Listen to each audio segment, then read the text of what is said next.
परमार्थ वचनिका का हम अभ्यास कर रहे हैं।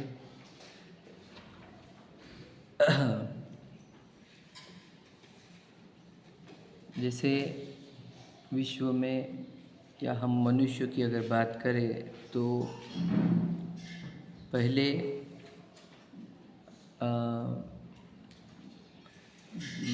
बार्टर एक्सचेंज होता था, चीज़ें एक दी जाती थी, एक ली जाती थी, और धन के नाम पर रत्न होते थे, है ना। रत्न मतलब वही गोल्ड, डायमंड। और फिर ये रुपीस का चलन तो अभी अभी आने लगा। तो धनवान इससे माना जाता था कि किसके पास कितने रत्न हैं, किसके पास कितने गोल्ड है। तो सबसे महंगा रत्न कौन सा, तो हम देखते कि भी सब सिल्वर, गोल्ड, गोल्ड के बाद आजकल आ गया है डायमंड, डायमंड के बाद भैया को फोन, डायमंड के बाद आया प्लैटिनम, समझ रहे। तो ये महंगे महंगे वस्तुएं, एक से बढ़कर एक महंगा। और सबसे महंगा कौन, तो सबसे महंगा, उससे कोई और महंगा ना हो, उसको कहते हैं परमार्थ। सबसे महंगी वस्तु, परमार्थ करते हैं सबसे महंगी वस्तु, है ना। और कोई दूसरे परमार्थ का अर्थ इतना ही होता है। परम मतलब सबसे महंगी, सबसे ऊंची, सबसे महान।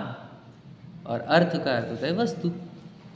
सबसे महान वस्तु ये है परमार्थ। वो कौन है, वो आप और मैं, हम है इस विश्व की सबसे महान वस्तु, समझ रहे। ये हो गया परमार्थ, ये हो गया निश्चय।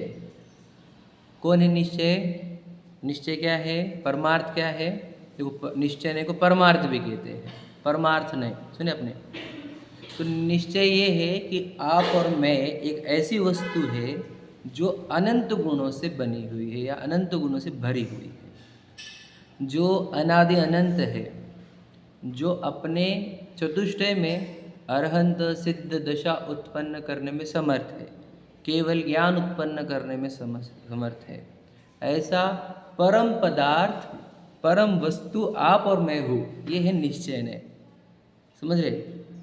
और ये एकमात्र निश्चय ने है, परम शुद्ध निश्चय ने, हमने उस दिन बात कही थी इसकी, है ना, 10 लक्षण पर्व के पहले, कि एक ही निश्चय है विश्व में, परमार्थ। परमार्थ मतलब सबसे महान पदार्थ, ऐसा पदार्थ जिसमें से हमने भी 10 लक्षण के दोपहर के सेशन में बताया था कि विश्व में 6 द्रव्य है। तो 6 द्रव्य में से जीव द्रव्य को निकालो तो कितने द्रव्य बचते हैं, बोलो मत, आप मत बोलो, कितने बचेंगे, एक ही बचा। कितने द्रव्य बचे कितने द्रव्य बचे, पता नहीं होता, कुछ भी नहीं बचा। क्यों, जानने वाला गायब हो गया, तो बचे वो 5 बचे, किसको मालूम है मालूम किसको पड़ेंगे। तो एक ही द्रव्य है ऐसा जिसके वजह से 6 द्रव्य है, समझे क्या नहीं। तो इसका अर्थ ये है कि वो एक महान पदार्थ है जो ज्ञान उत्पन्न कर लेता है अपने अंदर, समझो, बिना किसी की मदद लिए अंदर से ज्ञान उत्पन्न कर लेता, वो केवल ज्ञान उत्पन्न कर लेता। बाहर से इतनी सी चीज़ लिए बिना अपने चतुष्टय के अंदर केवल ज्ञान उत्पन्न करने वाला, अनंत चतुष्टय उत्पन्न करने वाला पदार्थ छोटा मोटा है, उससे महान पदार्थ। मतलब सोचो, डायमंड है, रोशनी उत्पन्न करेगा। पहले तो वो रोशनी उत्पन्न करने वाले रत्न भी थे, है ना, लाइट्स नहीं थे। तो मतलब सोचो, वो रत्न के अंदर ही लाइट था उसका खुद का। और वो कैसा रहता था, परमानेंट रहता था, वैसे नहीं कि चार्जिंग लगानी पड़े, ऐसा कुछ, है ना है ना। वैसे ही ये जो इधर चैतन्य वस्तु है ना, वो भी ऐसा एक रत्न है, मजाक नहीं कर रहे, एकदम सच्चा है। देखो, हम चाहे निगोदिया बन जाए तब भी अंदर से टिमटिमाती लाइट निकलती रहती है, ज्ञान की प्रतिपल उठे तरंग। तो टिमटिमाती लाइट वो निगोद की अवस्था में उत्पन्न होती है, और केवल ज्ञान के टाइम पे केवल ज्ञान वाला प्रकाश उत्पन्न होता है। लेकिन वो सब अपने अंदर चतुष्टय में उत्पन्न होता, अपने अंदर से निकालता है, वो कितना गजब का पदार्थ है। मतलब सोचो, पूरे विश्व का ज्ञान निकालता है वो बिना किसी के पास गए, क्या गजब का पदार्थ। अनंत सिद्ध दशा निकाल लेता है, अनंत सुख उत्पन्न कर लेता है, उसके जैसा महान पदार्थ विश्व में कोई नहीं। ये है परमार्थ हमारा, ये है निश्चय। और ये परमार्थ बताने के लिए ये जिन शासन है। और जिन शासन क्या है, फिर इस परमार्थ की खबर करा के देता है, किसको, जो इस परमार्थ को भूल गया है, जो स्वयं परमार्थ है और उस परमार्थ को जो भूल गया है, उसको दिखाने के लिए ये जिन शासन है।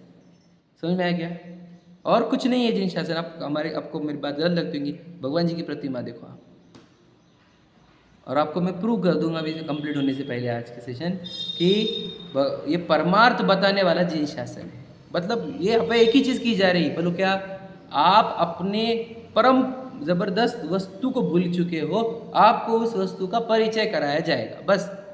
और उसके बाद कुछ भी नहीं करने का है। आपको अपनी वस्तु का परिचय हो गया, आप अपने चतुष्टय में सीमित हो जाओगे और आप अनंत चतुष्टय प्रकट कर लोगे, अनंत दर्शन ज्ञान सुख वीर्य प्रकट कर लोगे बस। क्या काम है इस जिन शासन का? इस पदार्थ को उसके परिचय कराओ, इस पदार्थों को उसका परिचय कराओ, उसके लिए पूरा जिन शासन समर्पित है। तो इस वस्तु को, इस परमार्थ को उसका परिचय अनादि से नहीं है, इसको अनादि से भ्रम चलता है, इसका ज्ञान स्थूल है, मोटा, ठीक है, और उसके अंदर अनादि से भ्रम है। संस्कार लेकर आया है वो श्रद्धा गुण, जो संस्कार बता रहे थे ना, एक संस्कार की, इसके अंदर क्या संस्कार है, मुझे पूछ रहे थे प्रश्न कि अरे संस्कार कैसी बात है। मैं बोला बच्चा उसको जब बाहर निकलता है तो वो दूध पीना कैसे किससे सीख के आया, ट्रेनिंग पी लेता ना वो, पता है क्या आपको, जन्मते ही पीने लग जाता है वो। तुम्हें पता है ये सकिंग वाला काम सीखा कहाँ से, ट्रेनिंग कहाँ हुई? भूख लगी तो वो रोना, समझ में आया, और फिर बाद में बराबर 6 महीने में जब तक उसको बात नहीं करते तब तक माँ पहचान लेता। तो ये संस्कार आ रहे हैं, समझ में क्या क्या बोल रहा हूँ मैं। तो संस्कार है हमारे को अनादि से, क्या, उसको भूलने के, मतलब परमार्थ को नहीं जानने का, और जो सामने शरीर है उसको मैं मानने वाला संस्कार है हमारे पास अनादि से, समझ रहे। तो ऐसे भूले हुए जीव को, जिसको भूलेला भगवान कहा है ना, तो ऐसे भूले हुए परमार्थ को उसका परमार्थ बताने वाला जिन शासन है। तो ये जिन शासन उस परमार्थ को बताता कैसे है? तो कहते व्यवहार से। अब व्यवहार क्या होता है देखो, अब हम परमार्थ है, आप कौन है, मैं कौन हूँ, परमार्थ, बराबर समझ में। अब वस्तु तो हम इतनी महान है, लेकिन हमारी पर्याय बड़ी गंदी है, क्या, भूला हुआ, जो भूला वाला पार्ट है। रविंद्र जी से लाइन सुनी थी हमने एक, बोले कितना गजब का शब्द है भूलेला भगवान, मतलब उसमें पर्याय की भूल भी आ गई और भगवान है ये भी आ गया, मतलब द्रव्य और पर्याय का वर्णन एक भूलेला भगवान शब्द में आ जाता है।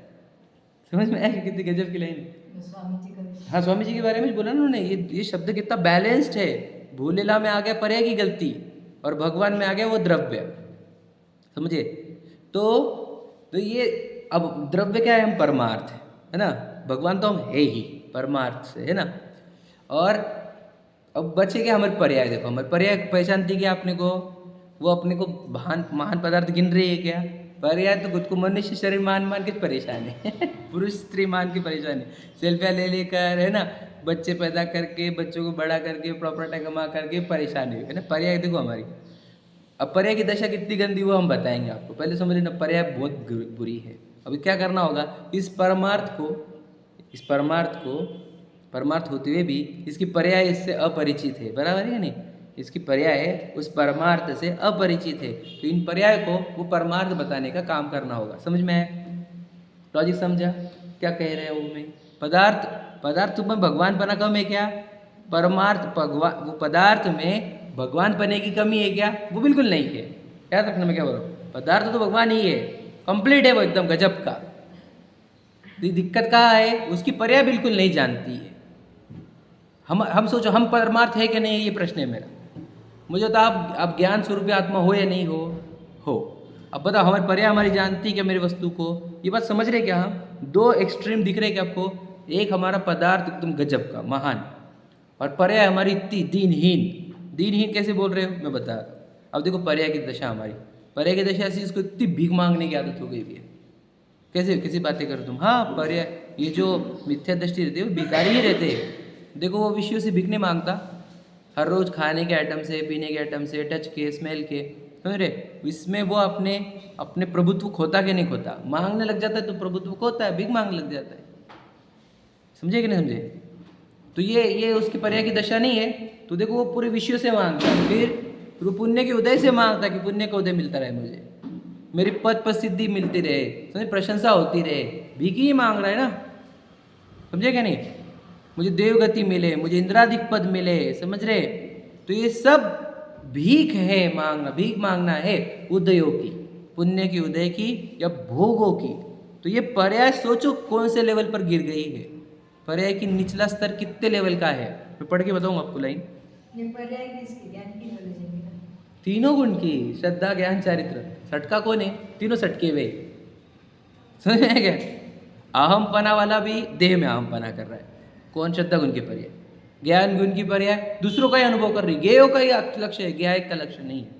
और चारित्र गुण बता, उस राग में स्थिरता कर रहा है। अब तीनों सटके हुए है ना, सिर्फ एक ही गुण थोड़ी ज्ञान गुण सटका हुआ है, ऐसा तीनों गुण सटके हुए हैं। समझ रहे क्या? ऐसे मिथ्या दृग ज्ञान चरणवश, ये है ना, तीन गुण की पर्याय सटकी हुई है हमारी, तो सटकने को संसार कहते हैं। समझ रहे ना? तो वो पर्याय कितनी भीख मांग रही है, अब देखो मांग रही कि नहीं मांग रही। अब सिर्फ खुद को पूछना, मैं अपने अंदर प्रभुत्व फील करता हूँ कि भिखारीपन? सच बोलना, दिन भर में खुद को चेक कर लेना।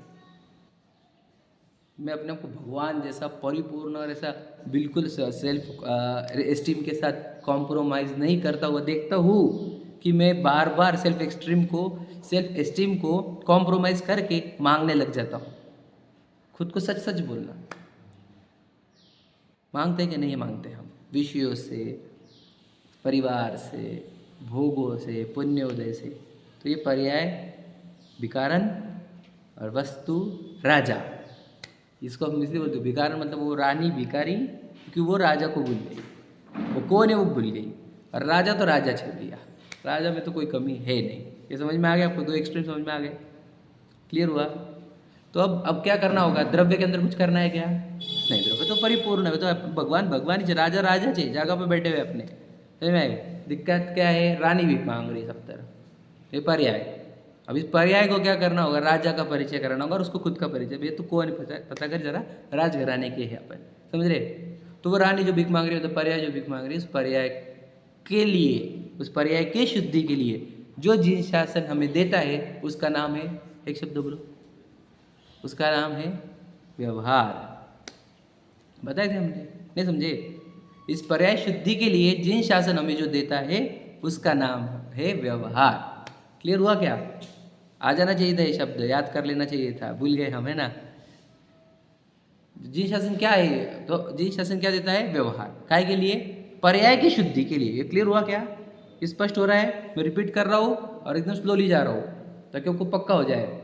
वो जानता है कि वस्तु तो बहुत महान है, ये सब, ये कौन कम थोड़ी है हमारे सामने जो बैठे हैं वो। जो जिन शासन में मनुष्य, देखो कर्मों से लड़ के मनुष्य में आ गए ये लोग। समझ में आए कि नहीं? मनुष्यपना ला लिया इन्होंने, जिन शासन ला लिया, कम थोड़ी हमारे सामने बैठे हुए लोग। समझ में? इतनी अनुकूलता लेकर आ गए दुनिया भर की, है ना? कोई अड़ता नहीं स्वाध्याय आने में, आत्मकल्याण में कोई अड़ रहा नहीं। क्या पुण्य को होते हैं हमारे जो गजब के। फिर हमारे सामने, मेरे सामने बैठे वाले सभी लोग ऐसे देखता हूँ ना मैं, कि सब पुण्य के उदय लेके आए, लेकिन अब कौन आत्मकल्याण कर रहा है नहीं कर रहा, वो तो अब भगवान ही जाने आप। लेकिन उदय तो एकदम गजब के सबके मैं देखता हूँ। ठीक है? तो अब वो पर्याय की दशा ऐसी खराब है, तो उसको व्यवहार दिया। तो तीन प्रकार के व्यवहार दिए। तो मैं कह कैसा? तुम्हारे लेवल ऑफ भिखारीपन जितना है, उतने लेवल का उन्होंने व्यवहार दिया। समझ में? कुछ बहुत ज़्यादा स्वयं को भूले हुए है, स्वयं से बहुत दूर है। समझ में आया कि नहीं? अज्ञान की चरम सीमा पर है, मिथ्यात्व की चरम सीमा पर है ना? कषायों की चरम सीमा पर है। ऐसे जीवों को अशुद्ध व्यवहार दिया गया। समझ में आया कि नहीं? उसको अशुद्ध व्यवहार दिया गया। जिनके अज्ञान, कषाय, मिथ्यात्व, समझ में आ गया? मान के चलो मिथ्यात्व चला गया हो, हाँ, अज्ञान भी बहुत सा घट गया हो, लेकिन कषाय भी है, तो ऐसे जीवों को, है ना, मिश्र व्यवहार दिया गया। समझ में आया? और जो शुद्ध हो ही गए हैं, उनके लिए शुद्ध व्यवहार है। समझ में आया? तीन व्यवहार समझ में आए? अशुद्ध व्यवहार, मिश्र व्यवहार, शुद्ध व्यवहार। अशुद्ध व्यवहार किसके लिए कहा हमने? जिसके श्रद्धान में महामिथ्यात्व चल रहा, मतलब जो देह को ऐसा भयंकर मैं मानता है कि उसको सामने, जिनवानी के सामने भी बिठाओ तो देह का अहमपना नहीं तोड़ता। समझ में? और जिनवानी सामने बैठने वाले की तो बात ही नहीं कर रहा हूँ मैं, तो बाहर वाले की बात कर रहा हूँ। वो तो जिनवानी पढ़ने को भी नहीं आता, सुनने को भी नहीं आता, मंदिर में नहीं आता। अभी अनंत जीव जो जैनिज्म में नहीं है वो, या फिर जो जैनिज्म में जन्मे हैं लेकिन जो मंदिर जो नहीं आते वो इसी मिथ्यात्व वाले हैं। इतनी गंदी दशा है उनकी। समझ में? तो अशुद्ध व्यवहार, जिनकी श्रद्धा में भयंकर लेवल का मिथ्यात्व है, ज्ञान में भयंकर लेवल का अज्ञान है, और चारित्र में भयंकर लेवल की कषाय है, ये हो गए अशुद्ध अवस्था वाले। तो इनको क्या करेंगे? अशुद्ध व्यवहार। अशुद्ध पर्याय देखकर, समझ में, देखा किसको जा रहा है, उसकी पर्याय कितनी गंदी है। और अशुद्ध, तो अशुद्ध अवस्था का अर्थ अशुद्ध पर्याय। तो जिसकी अवस्था यानी पर्याय इतने अशुद्ध है तो उसको कौन सा व्यवहार देंगे, अशुद्ध वाला व्यवहार।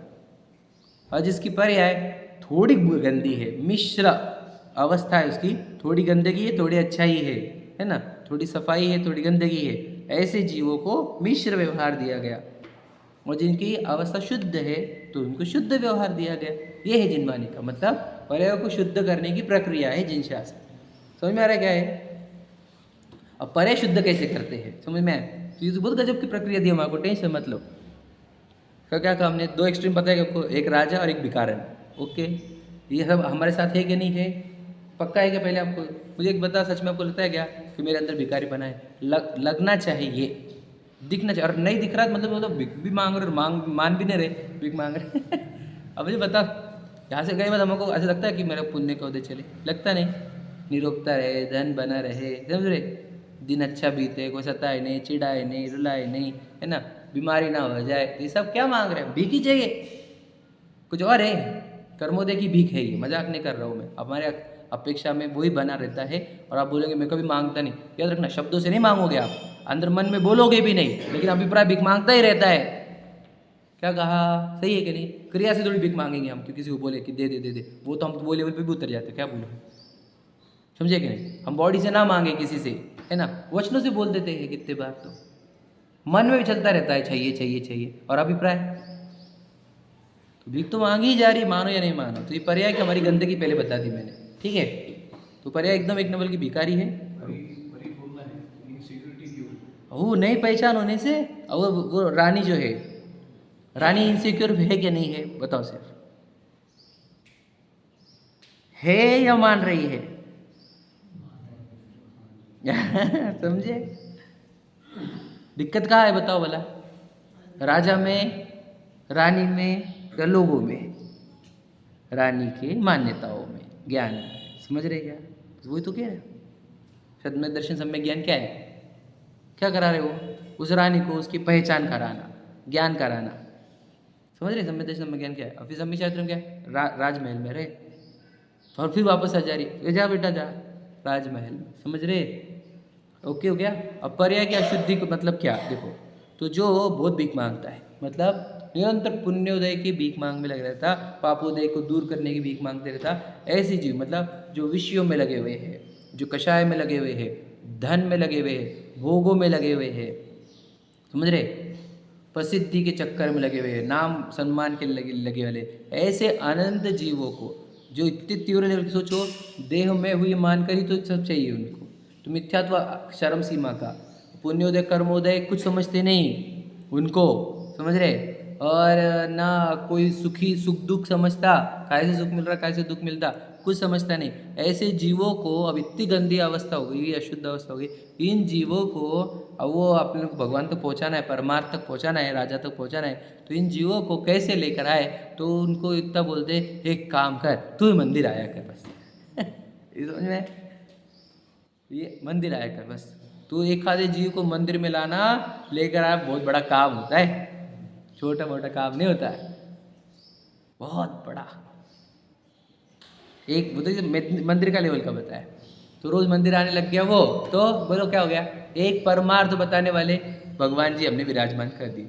समझदार रहता तो पहले दिन आके समझ जाते कुछ तो भी बता रहे और कुछ तो भी महान है, यानी भगवान जी से भी कुछ तो भी महान है, और देख लेता तो ठीक है, नहीं समझा, उसकी लेवल नहीं है वो लेवल की, समझ में। तो अब हम तो उसको क्या करें, लाए, तो बोले फिर अब जो यहाँ पर बैठे हुए हैं उनकी पूजन कर या फिर उनकी भक्ति कर। तो भक्ति और पूजन में क्या बताया जा रहा है, इन्होंने क्या, इनकी पर्याय ने क्या क्या प्रकट कर लिया, कि इनकी पर्याय ना, जैसे ये रानी थी, इनकी भी पर्याय वो भीख मांग रही थी, तो इनकी रानी जब राजमहल में गई तो उस रानी को सोने का हार मिला, हीरो का हार मिला, प्लेटिनम का हार मिला, यही बोलते हैं हम पूजन में, स्तुति में, है या नहीं। समझे क्या कह रहा हूँ मैं, आप समझ, लॉजिक तो दे रहा हूँ मैं आपको स्टोरी के माध्यम से, वो लॉजिक समझना आप। हम क्या बोल रहे हैं भगवान जी के सामने आके, कि आपकी रानी कितनी ज़बरदस्त अमीर राज वैभव भोग रही है, समझ रहे, मतलब पर्याय आपकी केवल ज्ञान रूप हो गई, अनंत सुख रूप हो गई, समझ रहे। तो वो ये बात करके हम उसको स्तुति करने को लगा रहे हैं, बराबर है ना स्तुति। और फिर तो स्तुति करे तो उसको बोले भैया सीधी सी स्तुति से क्या होगा कि रानी ऐसी रहे, उनकी रानी ऐसी बनी कैसे, क्या ही बता, वो तो नहीं मानो अपने को। तो एक काम कर, स्वाध्याय किया कर, समझ में आया? जिसे अशुद्ध व्यवहार, अगर फिर उसने स्वाध्याय कर लिया तो कल ही बात बताती मैंने, अगर वो स्वाध्याय से जुड़ गया तो भैया उसका कल्याण हो गया। अगर वो प्रतिदिन स्वाध्याय करने लगा तो समझ लेना उसको अपना भगवान दिखेगा, वो रानी एक दिन भीख मांगना बंद करेगी। समझ में आया? मैं तो हमारी रानी से बोलता हूँ, मेरे रानी से, है कि नहीं? तो भीख मांगना बंद कर, समझ में आया कि नहीं? और बहुत अंश में भीख मांगना कम हुआ भी है, समझ में आया कि नहीं? तो सच्चाई है। तो किसने किया? इस स्वाध्याय ने किया, जिनवानी ने किया। उन्होंने हर रोज एक रिपीटेशन है हमारे अंदर कि राजा हो भैया, राजा हो। हर रोज हजारों बार अंदर खुद को बोला जा रहा है कि राजा हो, भीख मत मांगो। किसी के सामने झुकने का, निकाय के लिए, पुण्योदय के लिए झुकूँ मैं? इस मिट्टी के लिए झुकूंगा नहीं। राजापन मेरा मैं कम नहीं करूँगा, अपना भगवान बनने से मैं कॉम्प्रोमाइज़ नहीं करूँगा, बिल्कुल नहीं करूँगा। उदय को देना होगा देगा, नहीं देना होगा नहीं देगा, मैं तो मांगूंगा नहीं भैया किसी से। तो एक रोज उसको रिमाइंड कराया जा रहा है कि यस राजा राजघराने के अपन, समझ रहे कि नहीं? तो द्रव्य की चर्चा कर करके उसको अपना राजा बताया जाता है, अपना परमार्थ बताया जाता है कि भैया तू राजा है। समझ में आ रहा है? तो इस कहाँ से आया ये? उस अशुद्ध अवस्था वाले को मंदिर में लेकर आना, पूजन में लेकर आना और स्वाध्याय से जोड़ देना, ये हो गया अशुद्ध व्यवहार। समझ में आया? अशुद्ध व्यवहार क्यों बोला? व्यवहार अशुद्ध नहीं था, उसकी अवस्था अशुद्ध थी, समझे कि नहीं? तो इसलिए उसको अशुद्ध व्यवहार। अब इसको अशुद्ध व्यवहार कहने के भी रीजन है। देखो इसमें उपदेश पूरे कर कर कर वाले आए हैं।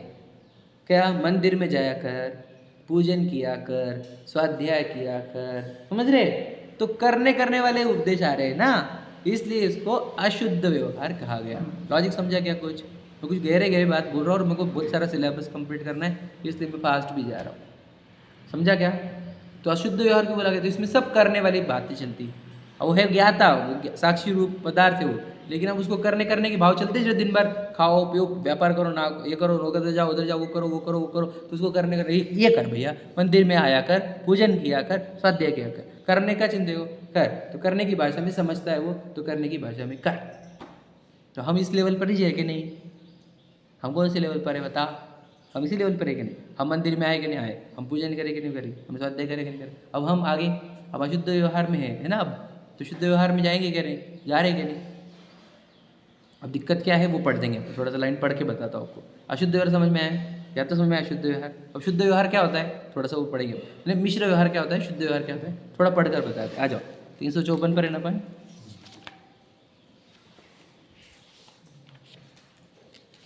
देखो दूसरा पैराग्राफ पढ़ रहे हैं अपन।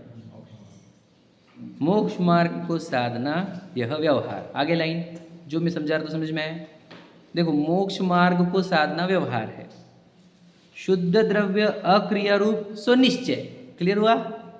निश्चय क्या है? वो जो परमार्थ है, जो पदार्थ है, जो राजा है, वो तो निश्चय ही है, समझ में आया? और उसको प्राप्त करने की जो पूरी प्रक्रिया है वो सब व्यवहार है। मोक्ष मार्ग जिसको वर्ड किया यूज किया मोक्ष मार्ग, वो सब क्या हो गया? व्यवहार। समझ में आ रहा है भैया? अनुज भैया, परमार्थ एक चीज है, वो निश्चय है, वो जो वस्तु है वो निश्चय रूप है।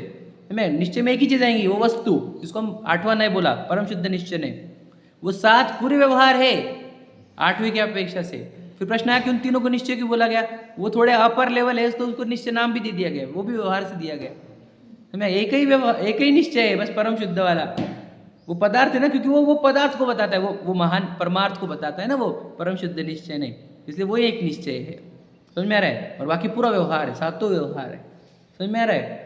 ओके देखो, शुद्ध द्रव्य अक्रिया रूप सो निश्चय। ओके, इस प्रकार निश्चय व्यवहार का स्वरूप सम्यक दृष्टि जानता है। मतलब समझ में ये निश्चय व्यवहार कैसा है, ये सिर्फ सम्यक दृष्टि जानता है। एक परम पदार्थ है और भूली हुई पर्याय है।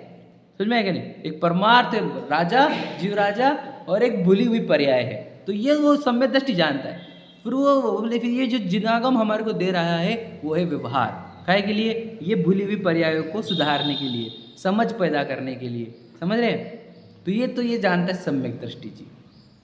अब बता, सच बता ना, बुरा मत लगने देना। जिनमानी के ऊपर हाथ रख कर या फिर अपने अंतःकरण से पूछना, क्या मैं ये चीज़ सच में जा रहा हूँ जिनमानी की? यस जिनागम में आके मैं सिस्टम जान सका क्या कि एक परमार्थ है और भूली हुई पर्याय है, और भूली हुई पर्याय को उसका ज्ञान कराने, उस परमार्थ का ज्ञान कराने के लिए ये जिन शासन है। क्या हम ये कंसेप्ट जानते थे क्या? समझे क्या बोल रहा हूँ? मेरे को नहीं आंसर देना आप, कुछ लोग जानते भी होंगे, मैं नहीं मानता हूँ कि सभी नहीं जानते होंगे, लेकिन ये है वो रियलिटी। और इसको सम्यक दृष्टि देखता है कि ये क्या है जिन शासन, क्या है जिन शासन? एक भूली हुई पर्याय को उसके महान पदार्थ दिखाना, ये है जिन शासन। और कुछ है दूसरा? काय के माध्यम से दिखाता है जिन शासन? व्यवहार के माध्यम से दिखाता है। समझ में आ रहा है ना? तो इसको सम्यक दृष्टि जानता है, मिथ्या दृष्टि नहीं जानता। मुझे बता, हम स्वाध्याय में आने वाले, इतने सालों से सुनने वाले, हम इस कंसेप्ट को नहीं समझ पा रहे। देखो बुरा मत लगने देना, क्योंकि किसी किसी का तो आंसर आया होगा ना कि नहीं, तो मुझे नहीं मालूम किसका आया, लेकिन मैं बोल रहा हूँ जो स्वाध्याय कर रहे इतने सालों से उनके ये कंसेप्ट वीक है। तो जो स्वाध्याय नहीं करेंगे वो कहाँ जानते कुछ, ना वो निश्चय, ना व्यवहार, ना काय का, ना कुछ। तो क्या चलता है उनका? मैं आपको क्या बताऊँ, बहुत कुछ अलग चलता है, मैं बताऊंगा अभी। वे समझे क्या? अब जो स्वाध्याय नहीं करेंगे वो समझेंगे इस बात को, ना परमार्थ समझ पाएंगे, ना परमार्थ को प्राप्त करने का व्यवहार समझ पाएंगे, कुछ भी नहीं समझते। वो क्या समझते हैं, मैं बताऊँ क्या? तो 2 मिनट में वो अगर मंदिर भी आए ना, वो क्या के लिए आते हैं? पुण्य के उदय के लिए। हाँ या नहीं? पुण्य बंधन हो जाए फिर उदय मिले हमारे को, समझे क्या?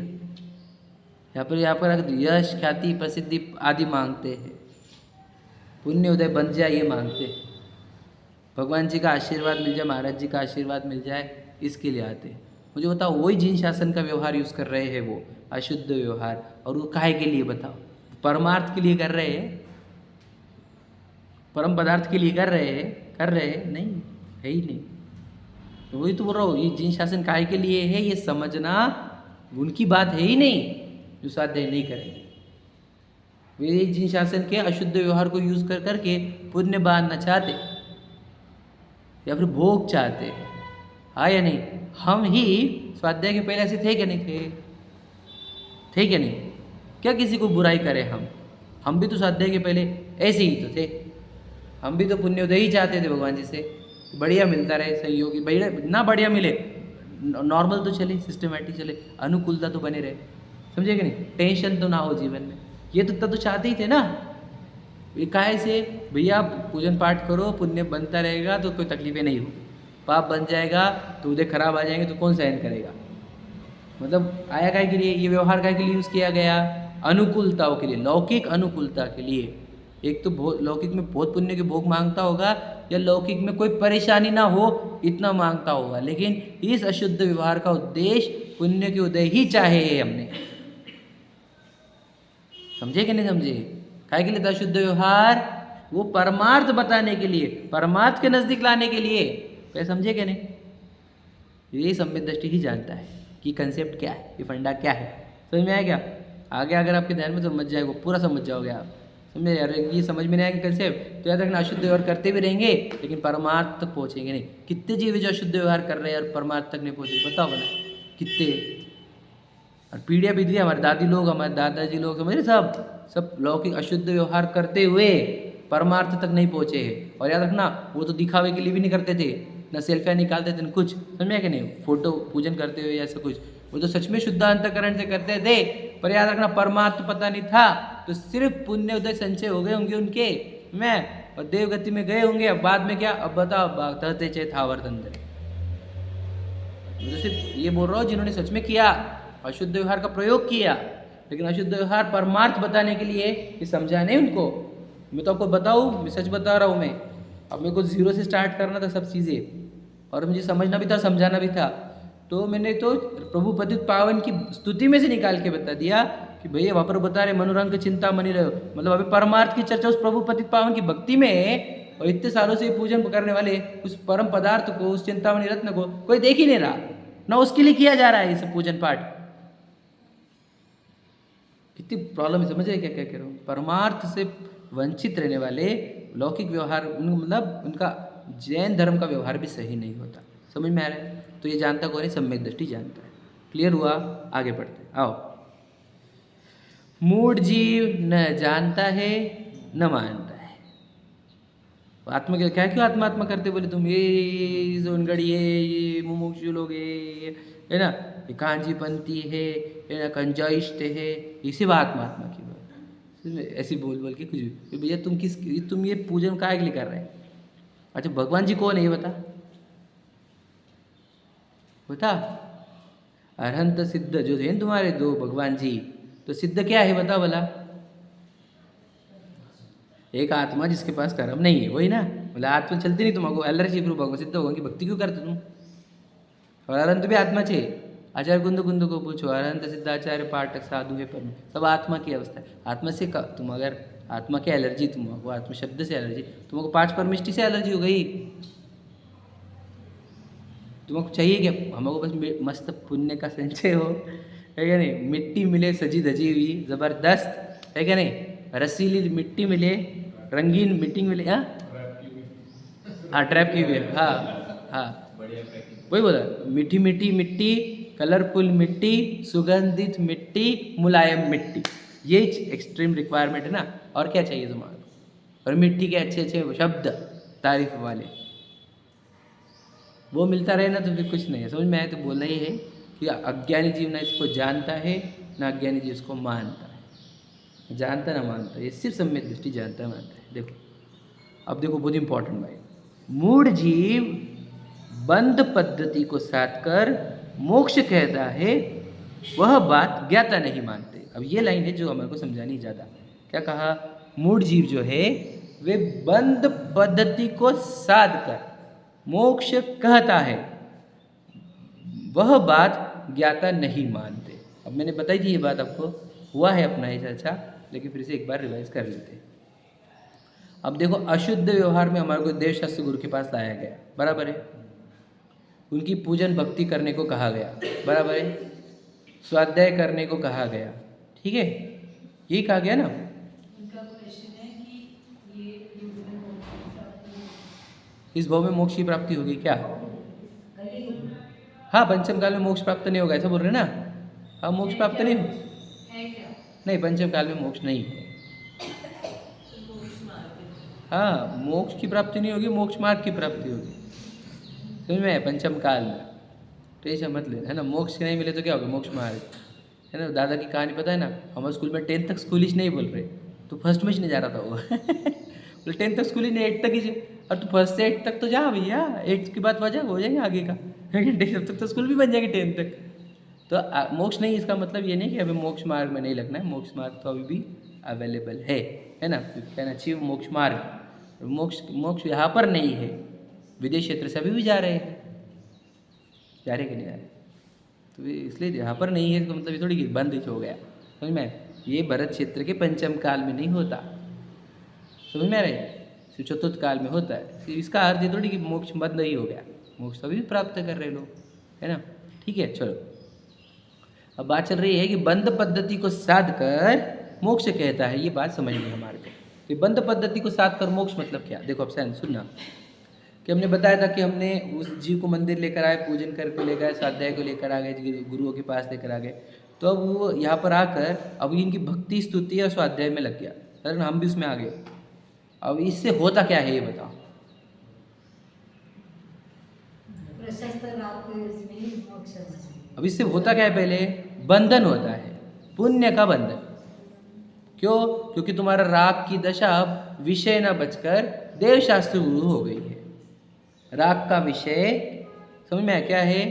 पंच पांच वो भोग संयोग छोड़कर तुमने अपने राग के विषय देवशास्त्र गुरु को बनाए। जिन लोगों के दर्शन पूजन, गुरुओं की भक्ति साधना उनके साथ, है ना, और शास्त्र का अभ्यास, तो ये क्या हो गया? शुभ राग आएगा, राग ही है और शुभ राग रूप हो गया। तो इस शुभ राग से पुण्य का संचय होता है, पुण्य बंधन होता है, समझ रहे? अब पुण्य बंध होता है और इसको वो ये मानते हैं कि देखो मैं तो मोक्ष मार्ग हो गया, अब तुम्हें स्वाध्याय भी करता हूँ रोज, अब तुम्हें पूजन भी करता हूँ, तुम्हें तो मंदिर भी जाने लग गया, अब तो हम धार्मिक हो गए। अरे बहुत धार्मिक है भैया, और तो रोज मंदिर जाते, रोज पूजन करते, रोज स्वाध्याय करते, रोज खाते नहीं, हजारों चीज़ छोड़ी उन्होंने, हम तो क्या क्या खाते, ये लोग तो कितने अच्छे हैं। और हमें लगता है हाँ यार इनसे तो हम कितने बेटर बेस्ट है। और साथ क्या रहे हैं? बंधु को मान क्या रहे हैं? मोक्ष साध रहे हैं। क्या तो समझ में आया? अब इसके आगे की भी चीज़ें जो मुझे समझाई थी। देखो अब इसके बाद जब ऐसे हम अशुद्ध व्यवहार करते हैं, तो अशुद्ध व्यवहार के बाद जब हम जिनवानी के पास आ गए अशुद्ध व्यवहार में, तो हम स्वाध्याय करना प्रारंभ करते हैं। स्वाध्याय के बाद हम शास्त्र पढ़ने के बाद स्व का अध्ययन प्रारंभ करते हैं। मतलब क्या कि देखो यहाँ पर जिसकी बात करी जा रही है वो मैं हूँ, वो राजा मैं हूँ, वो परमार्थ मैं हूँ। तो जब हम उस परमार्थ को जानने के लिए अपने ज्ञान को अंदर मोड़ते हैं और उस परमार्थ को प्राप्त कर लेते हैं, समझ में, जैसे ही हमने उस परमार्थ को प्राप्त कर लिया हमारी दशा हो जाती है अशुद्ध से मिश्र। समझ में आया? क्योंकि अब हमारे को वो राजा दिख गया, रानी को पता चल गया कि ये हम राजघराने के हैं। तो ये हो गई मिश्र दशा, सम्यक दृष्टिपना कहेंगे, चतुर्थ गुण स्थान कहेंगे। समझ में आ गया? ये कहाँ से हुआ? अशुद्ध व्यवहार के पालन से, अशुद्ध व्यवहार के बराबर आशय पकड़ने से। हमने देवशास्त्र गुरु के पास है। देवशास्त्र गुरु इंपॉर्टेंट क्यों? उपदेश के कारण। उपदेश को ग्रहण करने चालू किया। उपदेश को ग्रहण करके क्या मिला? परमार्थ की चर्चा मिली। परमार्थ की चर्चा से परमार्थ वस्तु को देखने की जिज्ञासा हुई। फिर परमार्थ वस्तु को हमने देख लिया। जब हमने देख लिया तो उसी समय हमारी अवस्था अशुद्ध से मिश्र रूप हो गई। समझ में? अब परमार्थ मिल गया हमारे को, यानी रानी को मालूम पड़ गया कि राजघराने के राजा मेरा राजमहल में बैठा है। तो उसको क्या उपदेश मिलेगा? चलो राजघराने में। तो जाने में देर लगा रही है, तो जाने में जितनी देर लग रही है उतनी देर की बात है। तो उतनी देर तक उसके साथ अशुद्ध व्यवहार ना होकर उसको मिश्र व्यवहार दिया गया है। तो मिश्र व्यवहार में क्या होता है? अणुव्रत, प्रतिमा, महाव्रत, ये क्यों दिए जाते हैं? ताकि वो बार बार उस राजा का अनुभव करे, बार बार उस राजा के अंदर जाए, जीव राजा के अंदर, परमार्थ के अंदर। बराबर है? व्रत क्या के लिए होते हैं? विरक्ति। तुझे जितनी विरक्ति मिलेगी एक्स्ट्रा टाइम मिलेगा, एक्स्ट्रा टाइम में आत्मा के पास चले जाने का है ना। रात्रि भोजन क्यों छुड़वाया है? बोलो, टीवी के लिए, मोबाइल के लिए, है ना, गप्पे के लिए, कार्यक्रम के लिए, व्यापार के लिए, है ना। व्रत है ना, रात्रि भोजन भी व्रत है। काय के लिए? विरक्ति। काय के लिए मिलेगी वो विरक्ति? तू उतना समय खुद के लिए, दिन भर में समझ नहीं मिला, मिलाश नहीं, साथ के बाद क्या काम था तेरे पास? ये बता। हमारे जैसे लोगों को पूछ, क्या काम था साथ में? हम बोल रहे शाम को स्वाध्याय चालू करने वाले हम। अब देखते कौन आते कौन नहीं आते। जो नया है वो समझ लेना रात्रि भोजन कर रहे होंगे। वो इस बात कर हमने करते, तुम रात्रि भोजन छोड़ के तुम आगे स्वाध्याय को नहीं आ रहे, मतलब रात्रि भोजन ही कर रहे हैं। समझ में? तो विरक्ति काय के लिए ली जाती है? आत्म साधना के लिए। बस समझ में? व्रत काय के लिए होते हैं? आत्म ध्यान बार बार करे उसके लिए। ठीक है? तो अब वो मिश्र व्यवहार में क्या दिया गया? उसको व्रत दिए गए। व्रत काय के लिए? ताकि बार बार वो आत्मा अनुभव करे, वो अपने राजा को देखे। समझ में? अब क्या हो जाता है, कुछ लोग व्रत ले लेते हैं।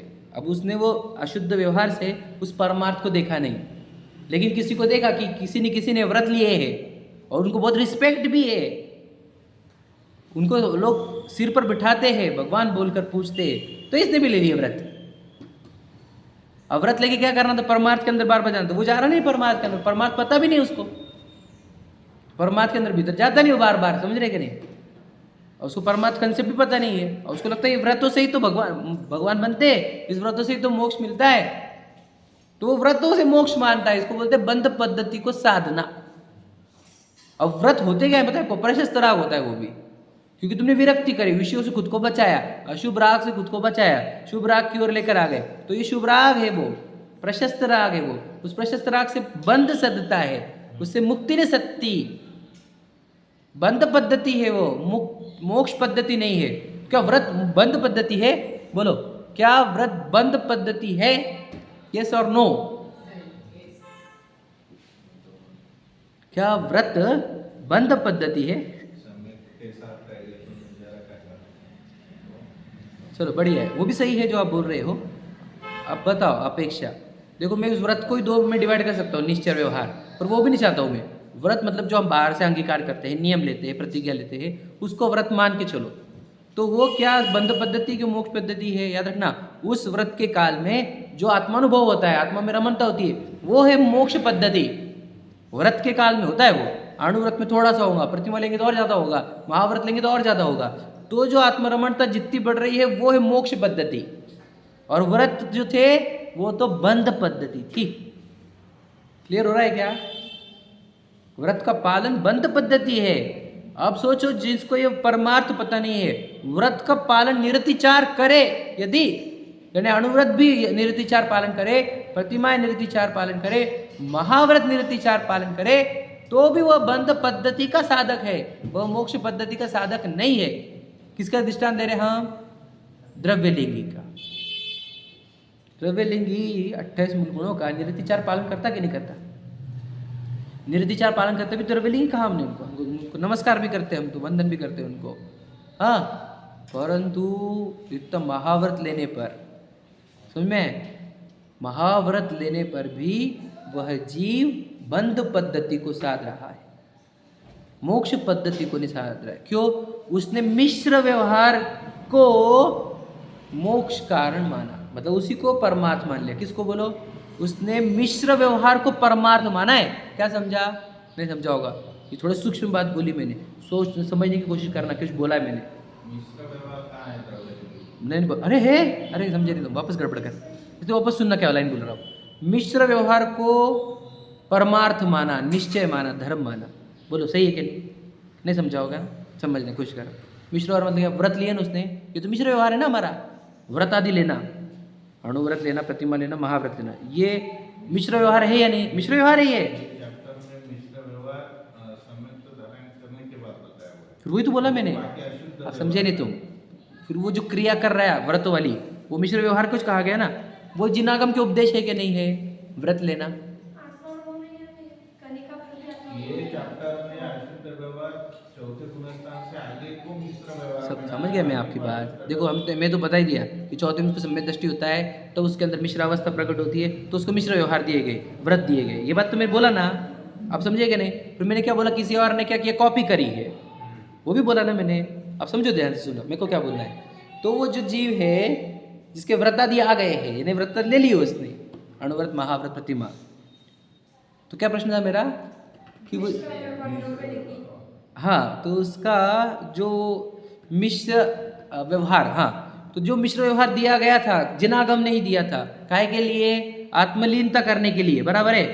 अब वो मिश्र व्यवहार पालन कर रहा है, याद रखना, मतलब मिश्र व्यवहार वाली क्रिया मिश्र व्यवहार के लिए क्रिया वो पालन कर रहा है, और इस क्रिया से ही मोक्ष होता है, ये क्रिया ही धर्म है, ये मानता है। समझ में आया कि नहीं? ये है, इसको मिश्र व्यवहार को मोक्ष कहना या परमार्थ कहना। इसको क्या बोलते हैं? इसी को ही बोलते हैं, बोलो, व्यवहाराभासी मिथ्या दृष्टि। फिर से बोल देता हूँ, रिपीट करता हूँ, देखो ध्यान से सुनना, बहुत इंपॉर्टेंट बात है। देखो कि वो व्रत काहे के लिए दिए थे? कि यदि तुझे भगवान दिख गया, इधर का दिख गया तुझे, तेरी अवस्था मिश्र हो गई ना, अब तू क्या कर, उस भगवान में बार बार जाने के लिए तुझे एक्स्ट्रा टाइम चाहिए, है ना, फ्री चाहिए तू, तब तू अंदर जा सकता है। तो उसको फ्री टाइम के लिए क्या दिया? व्रत ले। तू एक काम कर, व्रत लेना चालू कर, तेरे को एक्स्ट्रा टाइम मिलना चालू हो जाएगा। लॉजिक समझ रहे क्या? तो उसको एक्स्ट्रा टाइम देने के लिए उसको व्रत दिए थे। महाव्रत भी क्यों दिए थे? कि तेरे को बनाने का भी चक्कर मत रख, तू कपड़े का भी चक्कर मत रख, ठीक है नहीं? तू सिर्फ फुल टाइम अब लगे रहो है कि नहीं? लगे रहो जीवराज। तो उसको फुल टाइम दिया गया। महाव्रत क्या होता है? फुल टाइम दे देना खुद को, समझ रहे क्या नहीं? अणुव्रत क्या है? पार्ट टाइम, है क्या नहीं? तो फुल टाइम उसको काहे के लिए? कि तू बार बार राजा में रम जा अपने, है ना? तो अब हुआ क्या? तो व्रत काहे के लिए? समझ में आए? रमने के लिए। अब किसी ने वो राजा ही पता नहीं, और उसने व्रत लिए, अणुव्रत, महाव्रत लिए। तो वो जो अणुव्रत, महाव्रत पालन करता है ना, वो तो उसको लगता है कि इसी से मोक्ष होने वाला है, इसी से ही मुझे यार यही करना धर्म है। तो उसने ये वाली क्रिया को, अणुव्रत, प्रतिमा, महाव्रत को क्या माना? बोलो, इसी को परमार्थ माना, इसी को धर्म माना, इसी को मोक्ष पद्धति माना। समझे क्या? आप समझा? 3 बार रिपीट कर लिया हमने।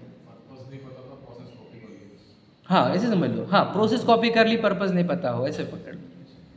समझ में आ गया? दिक्कत कहाँ आ गई? परमार्थ पता नहीं होने से दिक्कत आ रही है। व्रतों में दिक्कत नहीं हमारे को, तुझे देखो इसलिए दिक्कत ही क्या है? वो एक्स्ट्रा टाइम मिल रहा है उन महाव्रतों से, उनको अणुव्रतों से वो कहाँ डाल रहे हो? देखो, समझे क्या बोला मैंने? इशारे समझ जाओ हमारे। जो एक्स्ट्रा टाइम मिल रहा है अणुव्रत, महाव्रत, प्रतिमा लेकर, वो डाल कहाँ रहे? देख लो आप।